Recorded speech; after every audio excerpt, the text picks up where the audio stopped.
Hi, I'm Nick. I'm Regan. I'm Maggie. I'm Kate. We're a Cheap family, and today we're traveling to downtown Chicago. Woo! Today we took a boat ride along the Chicago River to view the unique architecture of downtown Chicago. Our tour guide, Nick, knew his stuff. He talked about the history of Chicago. Their mission, should they choose to accept it, would have been to find a water route connecting the Great Lakes, like Lake Michigan, to a river they were told existed called the Mississippi, what we know today as the Mississippi River. Told stories about life in Chicago. The very first bridge in Chicago was built specifically to make it easier to travel from bar to bar. And this post office is so big, and that's because when it was commissioned, well, Chicago was really becoming known as the mail order capital to the rest of the country. Dispelled myths. The lantern set the hay in the barn on fire. That barn set the farm on fire. And that farm went on to burn the entire city of Chicago to the ground in that great conflagration, the 1871 Great Chicago Fire. It's worth noting that the story is entirely fake. Poor Miss O'Leary. She died penniless and ostracized by Chicago.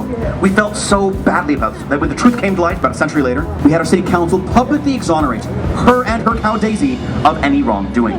And talked about the unique Chicago skyline.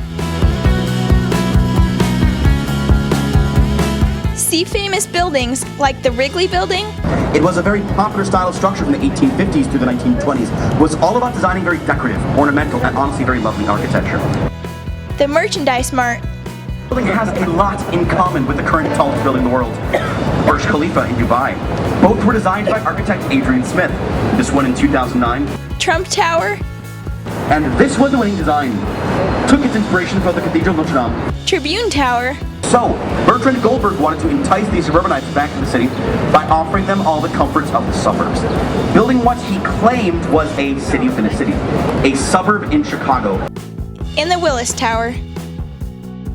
You gotta love a city that has champagne bottles, wedding cakes, and corn on the cob for buildings.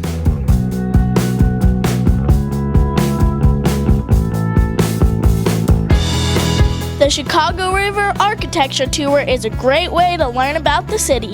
They are so perfectly balanced by these weights that they can be raised and lowered in about a minute's time, which is impressive.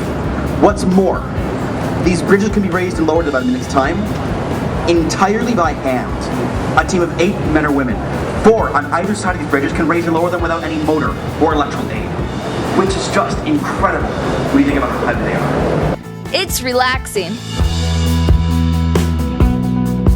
Educational. Featured briefly in the film Ferris Bueller's Day Off. It was used as his father's office tower. Now, okay, maybe that's not the coolest movie cameo, maybe that's not the most important movie, but here in Chicago we take Ferris Bueller's Day Off very seriously. It is almost as important to us as the perhaps vain hope that maybe one day the Cubs win another World Series, and of course our deep-seated irrational love for traditional Chicago deep dish pizza. Interesting. Beautiful. We totally recommend an architectural tour of Chicago, birthplace of the skyscraper. Chicago has a lot to offer. It pretty much touched Abraham Lincoln's dead body.